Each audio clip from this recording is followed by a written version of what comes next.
শহরে এক সাইকো কিলার ঘুরে বেড়াচ্ছে, যে কিনা শুধুমাত্র যুবতী মেয়েদের কিডন্যাপ করে এবং খুব বাজেভাবে হত্যা করে। হ্যাঁ বন্ধুরা, তোমরা ঠিকই শুনেছো। 2023 সালে 28শে সেপ্টেম্বর তামিল একটি মুভি রিলিজ হয়েছে, যার নাম হচ্ছে ইরাইভান। আর এই মুভিটা এখন হিন্দিতেও ডাব করা হয়েছে, তাই আমি দেখে নিলাম। চলো বন্ধুরা, এই মুভির রিভিউ করা যাক। এই মুভিতে আমার দুইজন প্রিয়, একজন অভিনেতা, একজন অভিনেত্রী অভিনয় করেছেন। একজনের নাম হচ্ছে জয়েম রবি, আর একজনের নাম হচ্ছে নয়নতারা। তারা খুবই ধারালো অ্যাক্টর। তারা যে অভিনয় করে দেখলেই মাথা ঘুরে যায়। আসলে এর আগে জয়েম রবির একটা ধামাকাদার মুভি এসেছিল, যেটা দেখে আমি একদম পাগল হয়ে গেছি। আর নয়নতারা এর কথা তো বাদই দিলাম, জওয়ান মুভিতে যে অভিনয় করেছে তা একদম বলার বাইরে। বেসিক্যালি এটা একটা সিরিয়াল কিলিং মুভি। শহরে যেহেতু একের পর এক মেয়েদেরকে হত্যা করা হচ্ছে, পুলিশ তো ইনভেস্টিগেশন করবেই। আর এই পুলিশ অফিসারই হয় অর্জুন। জয়েম রবি হচ্ছে অর্জুন। আর যে এই সিরিয়াল কিলিং গুলি করছে তার নাম হচ্ছে ব্রহ্মা।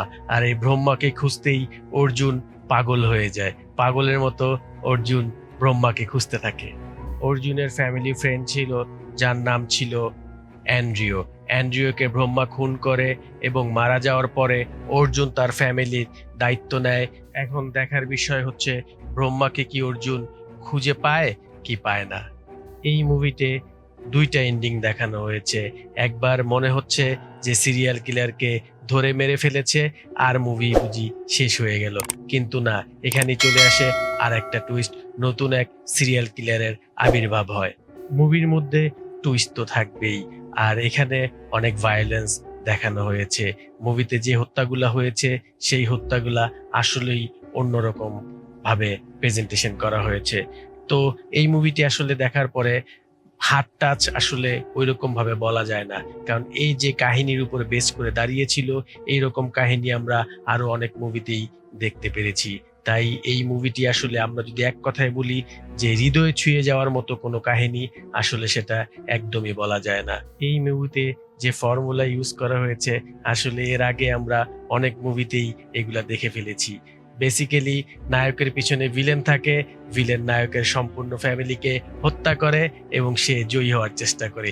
এই ফর্মুলাই এই মুভিতে ইউজ করা হয়েছে। দ্বিতীয়ত হচ্ছে, নায়ক সাসপেন্ড হয়ে যাওয়ার পরেও এই কেসের ইনভেস্টিগেশন সে করতেই থাকে। এটাও আমরা অনেক মুভিতেই দেখেছি। আর এখানে পুলিশকে খুব অসহায় দেখানো হয়েছে।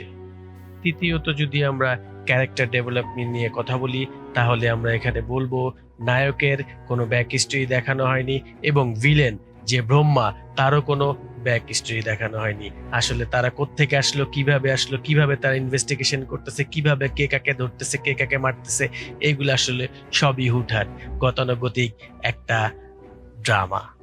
এই মুভিটা নিয়ে যখন আমি স্টাডি করতেছিলাম, তখন আমি দেখতে পারি যেটা বক্স অফিসে তেমন কোনো হিট করতেই পারেনি।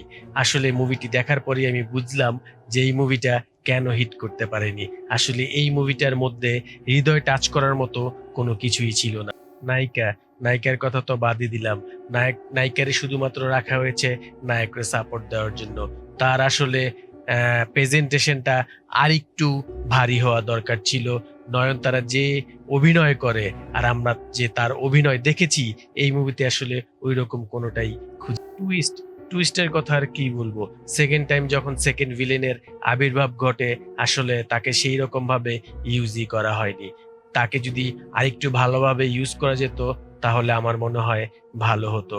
আর ওভারঅল মুভিটি ভালোই ছিল, ফ্যামিলি নিয়ে দেখার মতো মুভি। কিছু ভায়োলেন্স আছে।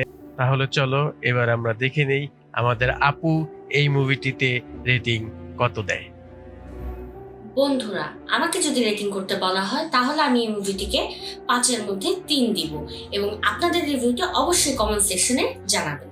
আমাদের ভিডিও যদি আপনাদের ভালো লেগে থাকে তাহলে অবশ্যই একটি লাইক এবং কমেন্টস, আর পাশাপাশি যদি সাবস্ক্রাইব করে দিন তাহলে অবশ্যই খুব উপকৃত হব। আজ চলে যাচ্ছি, দেখা হবে নেক্সট কোনো ভিডিওতে, নেক্সট কোনো এপিসোডে। ততক্ষণ পর্যন্ত ভালো থাকবেন। আল্লাহ হাফেজ।